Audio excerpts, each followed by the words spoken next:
Hey guys, welcome back to the channel. It's Eric here from E&M Guns. We're talking red flag laws.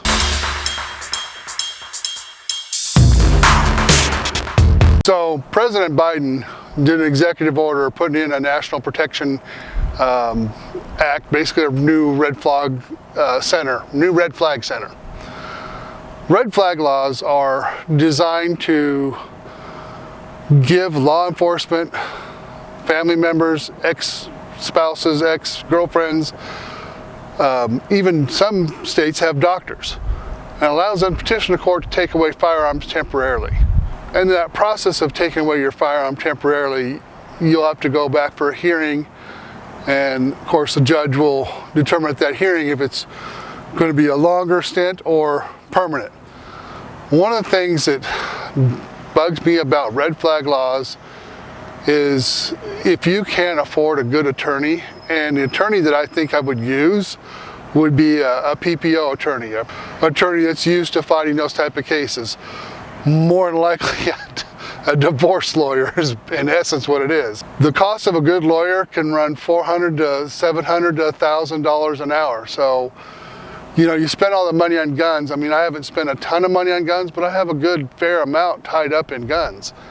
And to have, you know, the access for a family member or an ex-girlfriend or, you know, someone that it's, you know, associated with you, in some states allow co-workers to file a petition to the court to take away your firearms. President Trump 4 years ago, or a little more than 4 years ago, 4.5 years ago, after the mass shooting in Las Vegas, touted about red flag laws and toyed with the idea.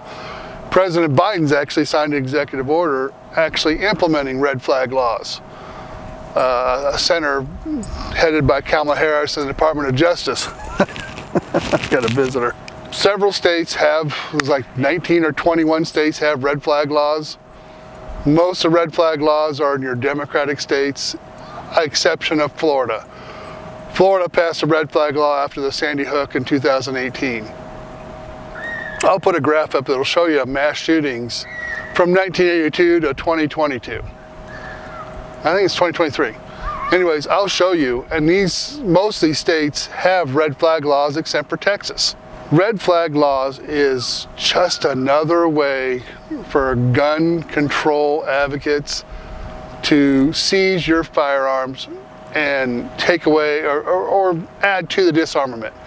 I mean, Colorado has several gun bills coming up on their thing. They've cleared House committees, one of them being an assault weapons ban. But I was watching a video, and it goes past the assault weapons ban. They're actually going after handguns too, any semi-automatic.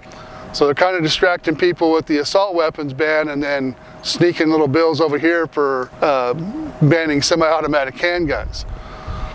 Guys, we need to get in the fight as a gun community. We need to support our local 2A groups. We need to contact our House and Senate representatives. We need to let them know we will not tolerate any more gun control. I can't encourage you enough to get into the fight. If you own a firearm or you're thinking about owning a firearm for your personal protection, one of the first things you should do is look up your local organization for Second Amendment and get in touch with them, start supporting them, be part of the grassroots. We're not millionaires. We're not Michael Bloomberg or George Soros or even Bill Gates from Microsoft. All these millionaires are just dumping tons of money into every town, and moms demand action and students demand action. I mean, that group now has one of their representatives running the Office for Gun Violence Prevention. So as gun owners, you can't sit on your laurels anymore. You've got to get in the fight if you want to keep your firearms. Just because you have them doesn't mean these new bills won't try to take them away. I mean, we're hoping, but look at the ATF's rule on the pistol brace. They were already in possession of how many thousands of people, and yet ATF made a rule, you had to get rid of them. I would think that if they get an assault weapons ban, President Biden gets an assault weapons ban, he'll do the exact same thing. You won't be allowed to keep them, you won't be allowed to modify them. Guys, we are so far under attack with this Democratic agenda. I mean, let's not worry about the border. Let's not worry about inflation. Let's take away guns. Let's do the Democratic plan and take away guns.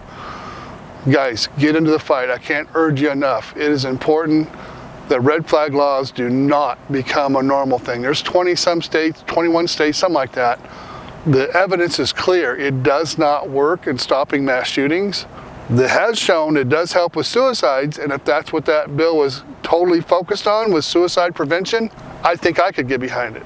But it's not. It goes back to just like having kids.